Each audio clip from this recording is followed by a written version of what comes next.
Good morning, good morning, good morning, good morning. For those that don't know me, my name is Pearl. 6:30 in the morning, so I'm not going to shout, but hopefully you're going to be able to hear everything that I'm saying. Alright, so I decided to come and make this video here because I felt like there are probably people that really need this message to be read. So I'm going to be reading from the book of the Third Testament. If you've not heard of it, do a little bit of Google research. So I came across this book. Long story short, I came across this book, and when the Bible verse that talks about the sheep hear my voice, that's exactly that experience I had when I came across these books. There's certain books when I read, I hear the author's voice, and then there's books when I read, I hear no voice at all. And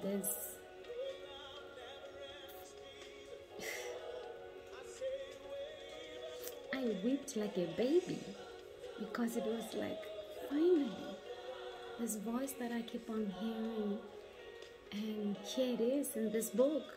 I just felt like I was reconnected to something familiar that I've known before. So I'm just gonna read out of this. What I love is, this is how, for me, I relate to Father. When I say Father, I'm talking about God, the infinite God, the creator of all things. I relate to Father as he's my best friend. He's my God. He's my Father. He's very funny. He's got a sense of humor. He's my lover. I'm his child.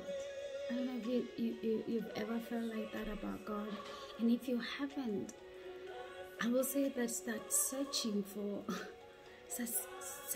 that, because there's nothing greater than just having a connection with God. So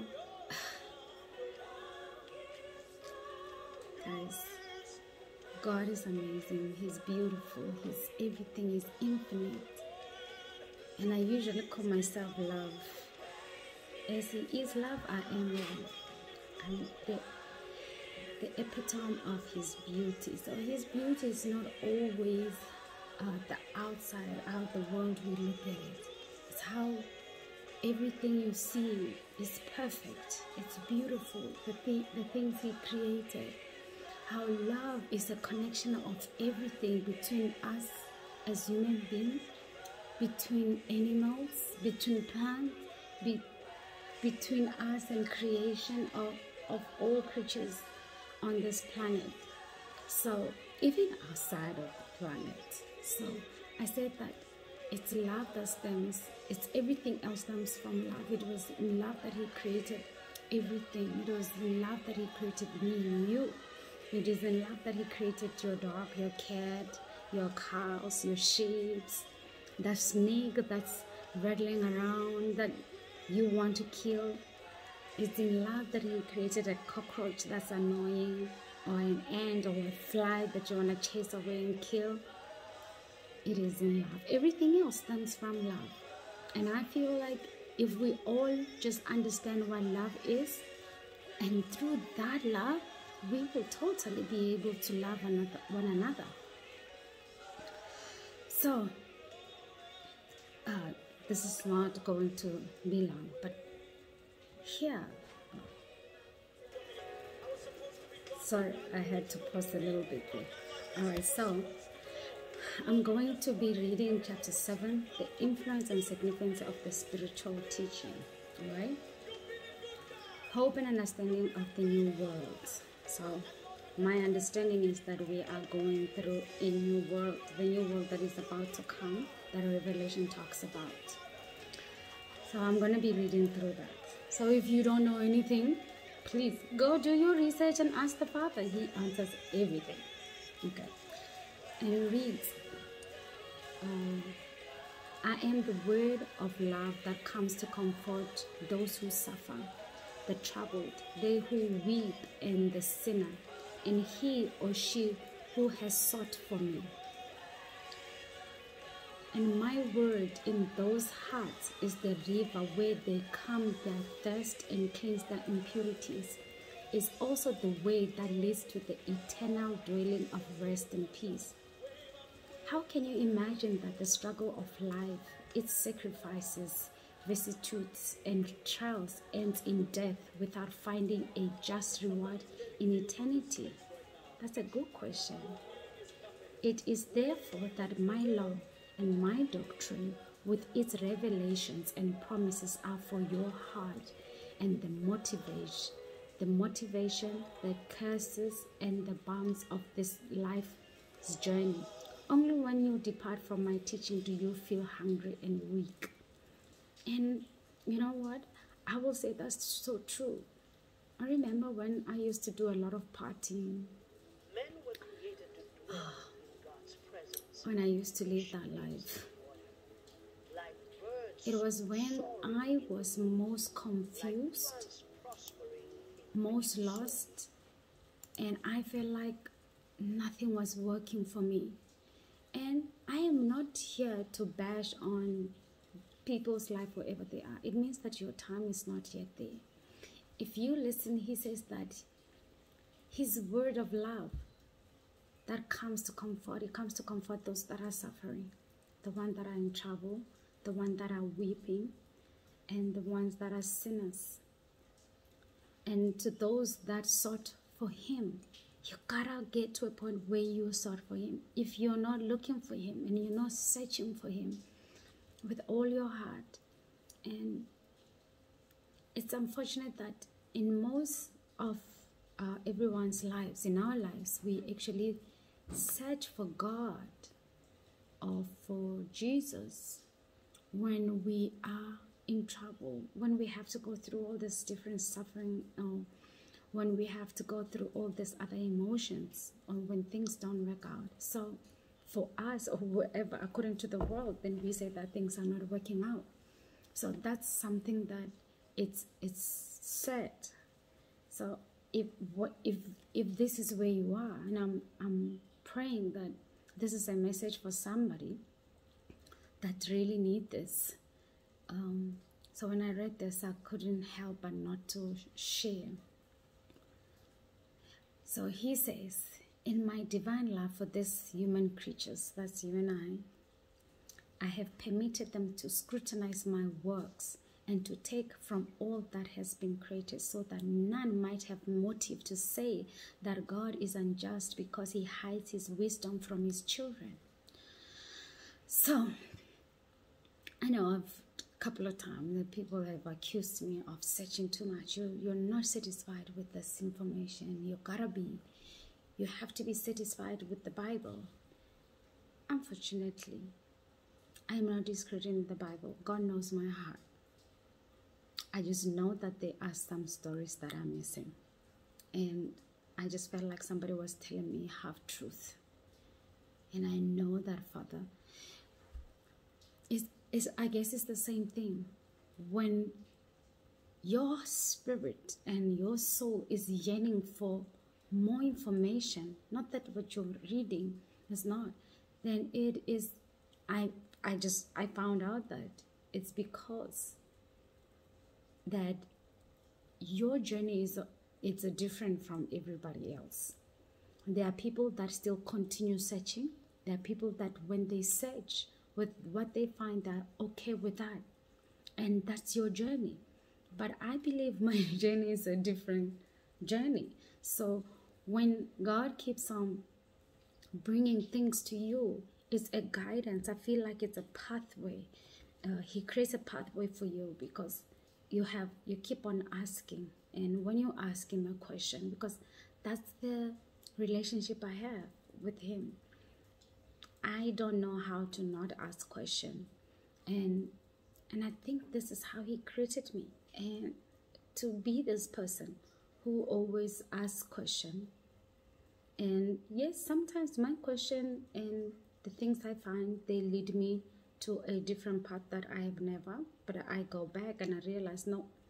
And I read on this book where it says that not all knowledge is good for his children. So, and when I get to certain things that I've been searching and I've been asking about, and I realize that, okay, so some information I just need to know that they do exist. Things like this do happen, but it doesn't necessarily mean I have to know the whole details. So it's like you have to be clued around everything else. Anyway, I just went off the topic. Sorry. Like, if I start talking about these things, I don't finish. And then it further reads that, although I formed you and gave you the gift of free will, I have respected it in spite of the fact that man, abusing that freedom, has offended me and profaned my law. Today I come to make you feel the cares of my forgiveness, illuminating your spirit with the light of my wisdom, so that one by one my children return to the path of truth.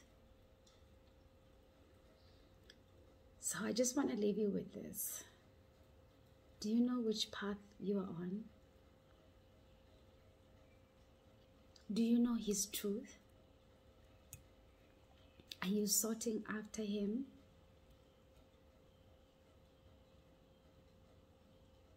So I will encourage you today, this morning, in this rainy day, to go ask. It's that simple. I remember when I was young, Ray, he's my brother from the village. He used to teach us at Seventh Adventist Church for children, and I used to go with my friend Puti. So, and I remember when I was young, this is the first memory of understanding what prayer was. And he kept on talking about prayer, and I just didn't understand what is prayer, because I was young and I didn't know anything. And he said to me, every time you say I wish, that is a prayer, because that's the simplest way he could have said it to me, that I actually grabbed it. From that moment on, I had the most amazing relationship with God from that very young age.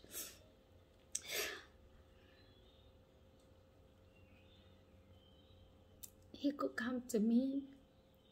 I probably had more conversation with God more than anyone in the whole world. So, and even in my growing up, I've never let go of that. But it graduated from just I wish to a conversation. I started having a conversation. I understood. He made it so simple for me that God is everywhere and I can speak to God in any form. So for me, it was constant communication. And I remember the first time I actually had a response. It scared me. At the same time, got me excited. And because I realized the reality of what he taught. I don't even think he has any idea of the kind of seed he planted in me. That day was the very song. Might have been maybe 5 or 6. So, start with the conversation. First thing, when you feel angry, when you feel hurt, when you feel confused, and when you have all this question going on in your mind and you have no answer, why don't you just sit down, find a space, or get in your blanket and just start talking to God and pose all those questions, your anger, your emotions to him. You will be shocked, because right now, in the seasons that we live in, he's waiting for you just to speak to him. He is yearning for your communication. He's yearning for you to invite him in, because that's the invitation. Just imagine you're not going to take a call and call somebody that you don't know and start telling them about their problems or trying to help somebody, because you have to wait for them to feel comfortable to share whatever they're going through, or whatever their worries, to speak to you. So, but this, like, God is just waiting for you. It's like, why wouldn't you just ask me? Why wouldn't you just talk to me? I speak back because I am living. He lives. So speak to Father. Whatever you may call him in your language, I don't know. I call him Father. So that's what I want to leave with you. So I pray this message reaches those that need it, reaches those that are ready for it in their heart and in their spirit. And I plead the blood of Holy Ocean over all this message and over yourself, Father Lord. And I pray that, Father, that you bless these ones that watch this message for you, your children, your daughter, your son, that need this message more than I do.